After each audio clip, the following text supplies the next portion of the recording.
டேவிட்ண்ணா, இந்த கடவுளை பற்றி சொல்லுங்கண்ணா. ஒருத்தர் இருக்குதுங்கிறாங்க, ஒருத்தங்க இல்லைங்கிறாங்க. ஒரே குழப்பமாக இருக்கண்ணா. ஆகாயத்து பறவைகளை கவனித்து பாருங்கள். அவைகள் விதைப்பதும் இல்லை, அறுப்பதும் இல்லை. அவைகளுக்கும் தேவன் வாழ்வளிக்கிறார்.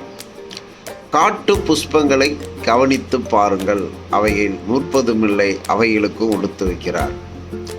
ஆமாப்பா, நீ எவ்வளவுதான் பாதுகாப்பான இடத்துல, பங்களாவில் மனுஷன் வரக்கூடிய இடத்துல தூங்கினாலும் கொசுக்கு பசி எடுத்துச்சுன்னா நேரியாக வருது. நீ மூடி படுத்திருந்தாலும் காது பக்கத்தில் ஊன்னு ஒரு சவுண்டு. பெட்ஷீட்டை துறக்கிறா வந்து ரத்தத்தை குடிச்சிட்டு போயிடுது. அதே கொசு அதே பாதுகாப்பான பங்களாவில் 8 கால் பூச்சி ஊடு கட்டி இருக்கும்.